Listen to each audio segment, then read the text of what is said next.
I mean, I know it is, but I want to know if they know. What scripture is that? Where we at? Oh, you got Colossians 2 and 8? Read that from me. Colossians 2 and 8. Colossians 2 and 8. Beware lest any man spoil you through philosophy and vain deceit. Be careful, man. Be careful. Somebody don't spoil you through philosophy and vain deceit.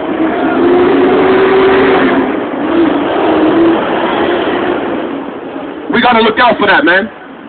You know why? Too much false doctrine. Too much Sunday worship.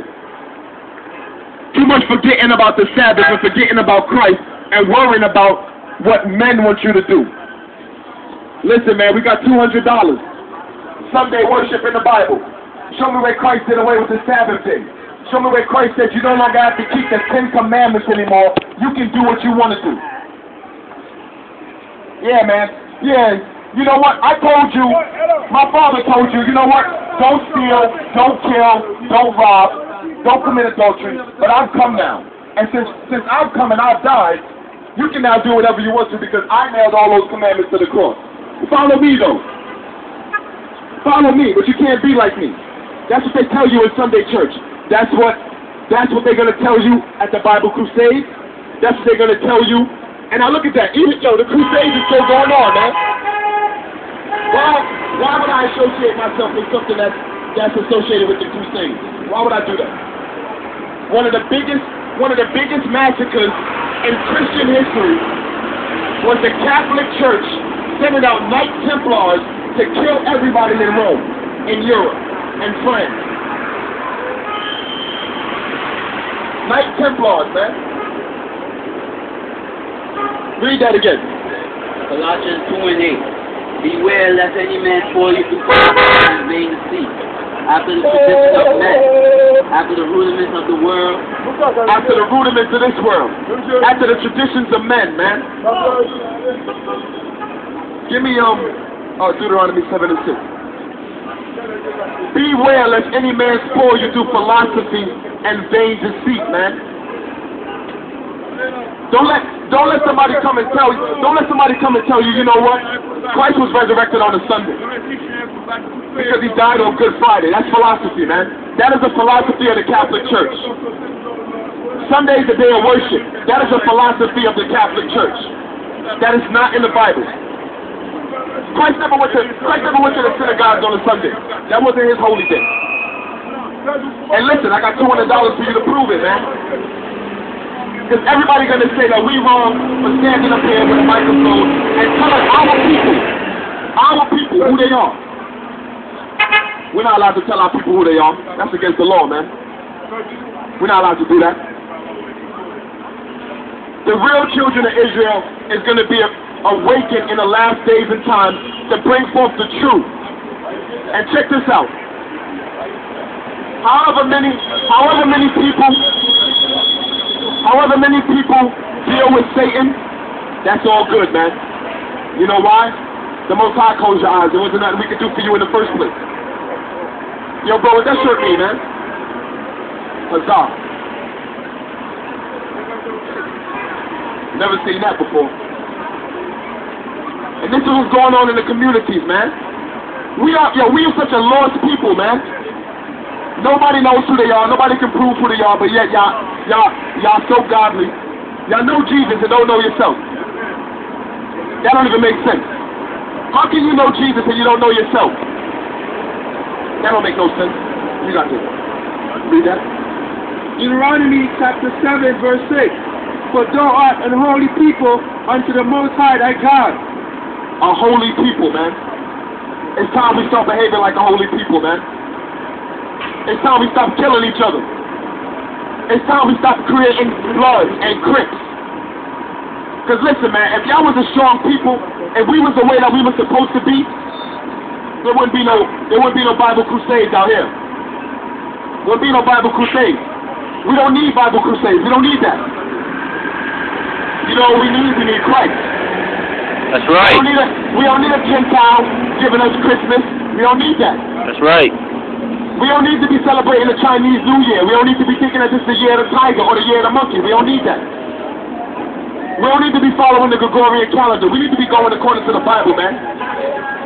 That's what we need. And I know everybody thinks they got the Bible. That's why I asked you. If you know Jesus and you've been in church for 300 years, if you've gone to church your whole life, your whole family, you know the Bible back and front. $200 for anybody. $200 for anybody that can show us Sunday worship in the Bible.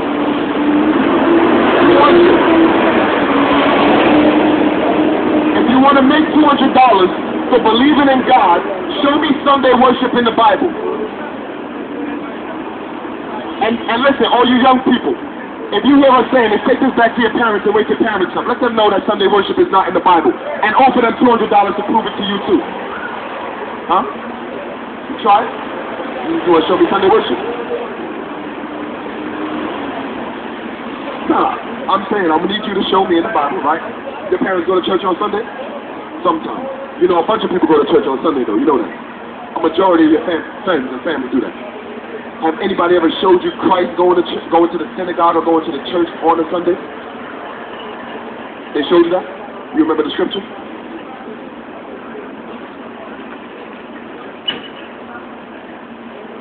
I mean, don't think too hard, because I'm going to let you know. You know, this is kind of a trick question, bro. Because you're not going to find Sunday worship in the Bible. You're not going to find it. You can't find Sunday worship in the Bible. Even if I paid you, I can offer $1 million.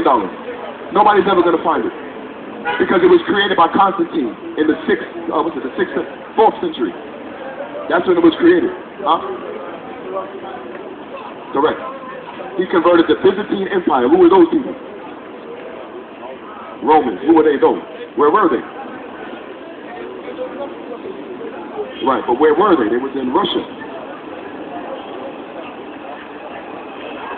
That's the Khazarian Empire you're talking about. They became the Byzantine Empire. That's who you're dealing with. These same people, Constantine. These same people. Now, if I read to you the image of Christ out the Bible, you ever heard the image of Christ? You ever seen it? Bro, give me Revelation 1 and 3, 13. You think everybody in the Bible is white? You think everybody in the Bible is Caucasian? No. You think they dark skin like you? That's what your parents taught you? Common sense. Okay, common sense to tell you that. Let's check this out, though. Check this out, though. Just read me right at Christ. 14, right? Yeah. Revelation 1 and 14. His head and his hairs were white like wool. Now, even when we read the first part, do that match up? His head and his hairs. I'll hold it up so you don't have to bend down. Read it again. His head and his hairs were white like wool. Now, this is the image that we all know of Christ. Even I think of this image, even though I know this is not the image of Christ. When I think of Christ, this is the first thing that pops in everybody's mind. You might be different. You might see black Christ, which is a blessing. But in actuality, when a slave thinks of Christ, this is what they see. They see this guy right here. His head and his hairs were white like wool. Is that white? No. Read on. As white as snow. As white as snow. And his eyes were as a flame of fire. Where'd you see the fire at? On his... Nowhere? Right here? Is that his eyes? No. Did it say his eyes or his heart was a flame of fire? His eyes were a flame of fire. So this right here is already not the right image. Read. And his feet like unto fine brass. Now his feet, we can't see his feet, right? But you know what brass is. You don't know what brass is? Anybody got a penny? Just think.